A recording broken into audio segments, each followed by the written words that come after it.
I'm 70 years old, never married, no kids, and people have been asking me the same question my entire adult life.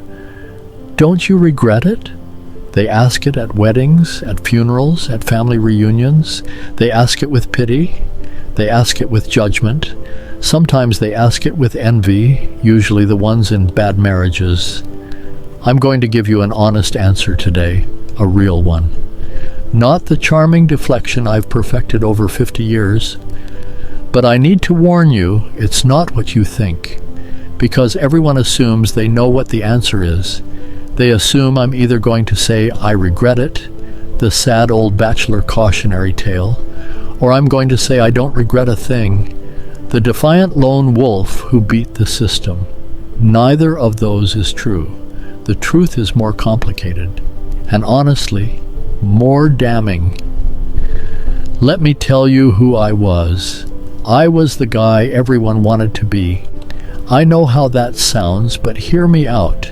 I grew up in Queens, Jewish family, parents who fought constantly. Dad was a salesman, gone all the time.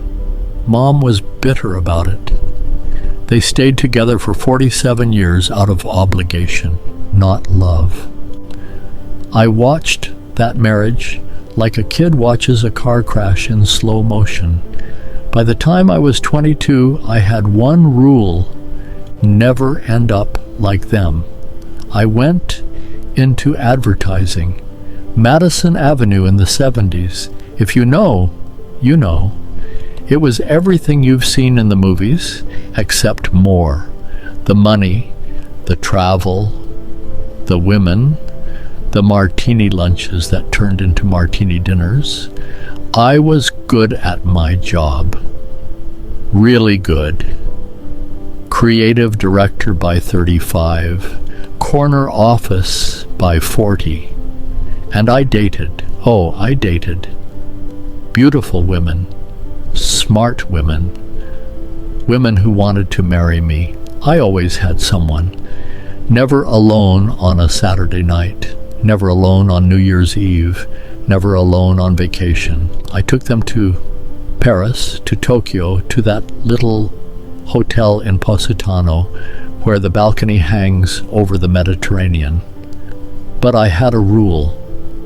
Whenever it started getting serious, whenever she started leaving a toothbrush at my place, whenever she started asking about the future, I ended it. Clean break. Kind but firm. I told myself I was being honest with them. I told myself I was doing them a favor. Better to end it now than waste their time, right? I was the honest bachelor, the good guy who just wasn't built for commitment. That's the story I told for 50 years. Here's what changed. 8 months ago, I went to a funeral. Her name was Linda. We dated for 3 years in my late 30s, the longest relationship I ever had. She wanted to get married. I did my usual routine, ended it. She was heartbroken. A year later, she married someone else, a cardiologist named Howard. I hadn't thought about her in decades. Then I get a call from her sister. Linda passed. Pancreatic cancer. The funeral is Tuesday. I almost didn't go. What's the point, right? It was 40 years ago, ancient history. But something made me go. It was a small service, maybe 100 people. Howard spoke. Their 2 kids spoke. A grandson spoke. She had grandchildren. Of course she did. And Howard, this 74-year-old man, a little overweight, not particularly impressive to look at, stands up and talks about my Linda, except she wasn't my Linda. She was his Linda. And the Linda he described? I didn't know her. He talked about how she was afraid of thunderstorms her whole life, and how he'd hold her hand during them. I didn't know that. He talked about how she secretly wrote poetry and kept it in a shoebox in her closet. I didn't know that. He talked about how she'd wake up at 3 a.m. sometimes with anxiety, and they'd go downstairs and make scrambled eggs together and not talk about whatever was bothering her, just be there. I didn't know that. He talked about the trip they took to Ireland for their 30th anniversary, and how she cried at the cliffs of Moher because her grandmother had emigrated from a village nearby. I took Linda to Paris. I took her to nice restaurants. I knew her favorite wine and her favorite movie and her favorite position in bed.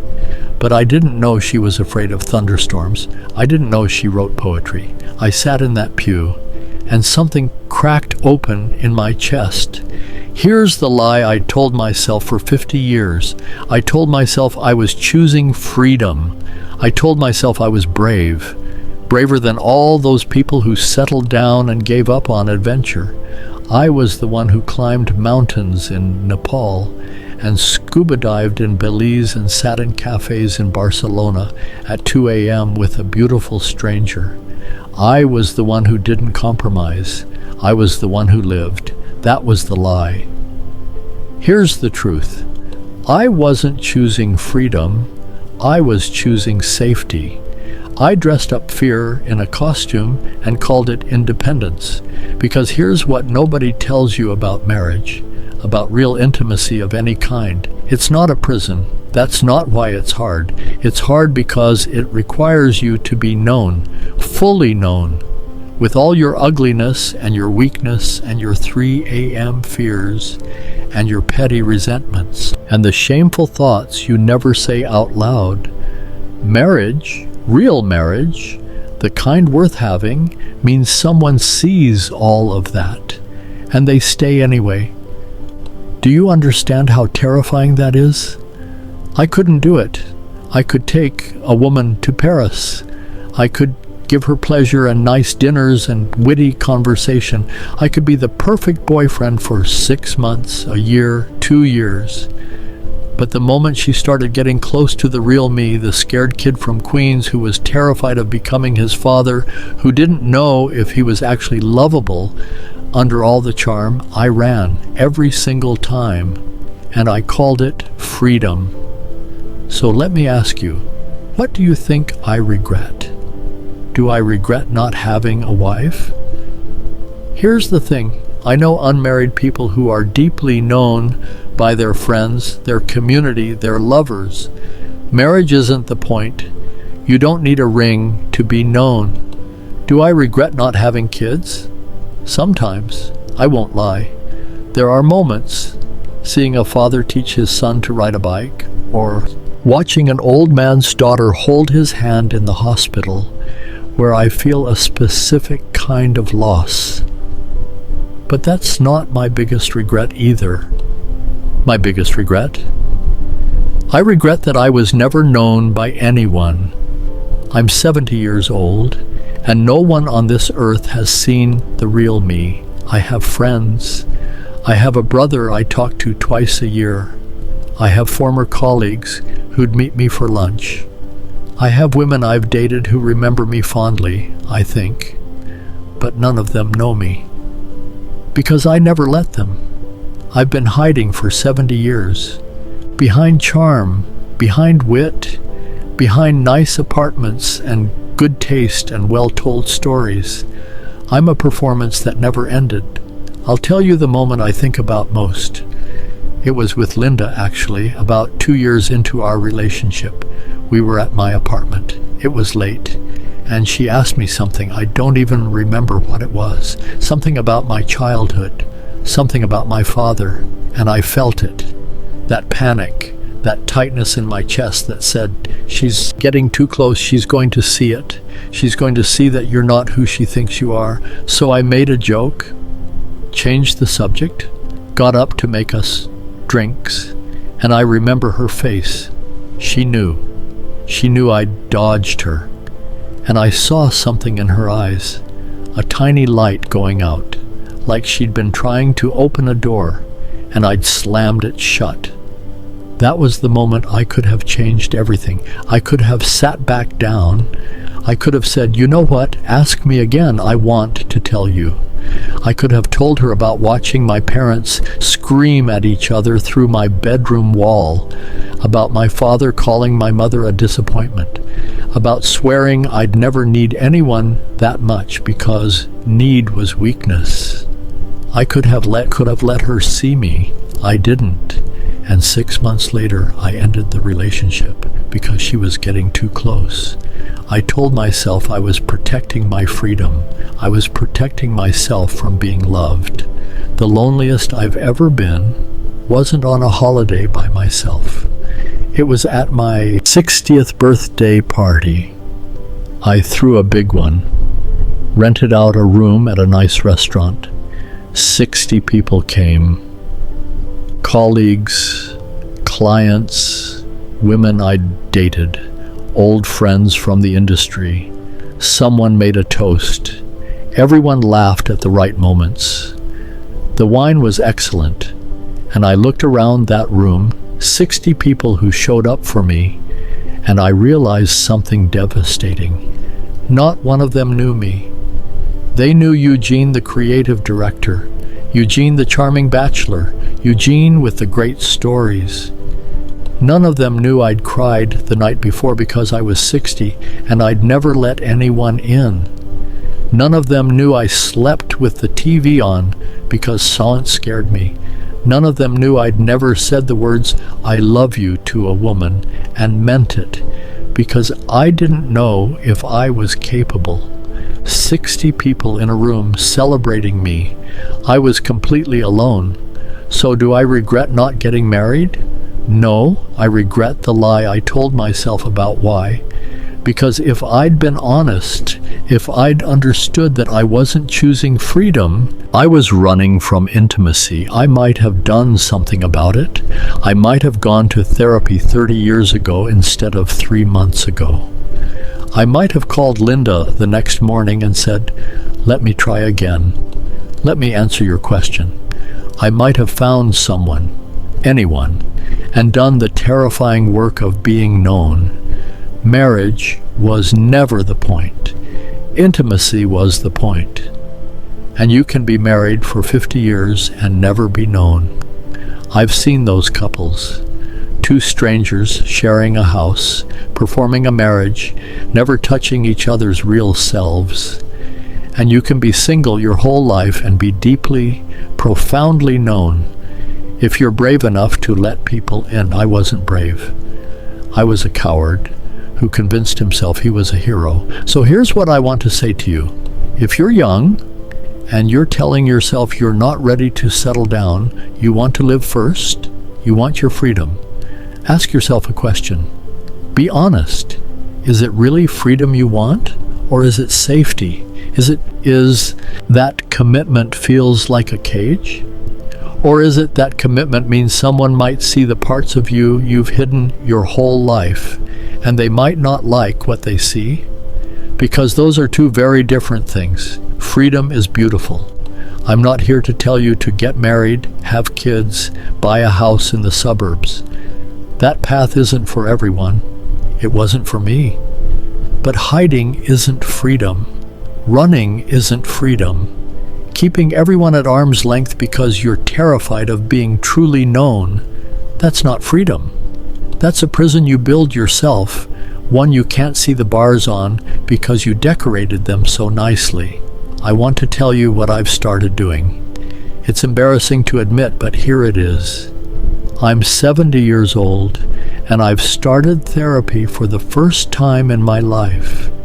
I sit in that office once a week, and I tell a stranger things I've never told anyone about my father, about my fear, about the women I pushed away, and sometimes I cry.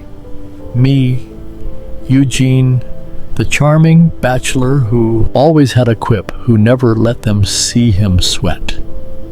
I cry in that office like a child. And you know what?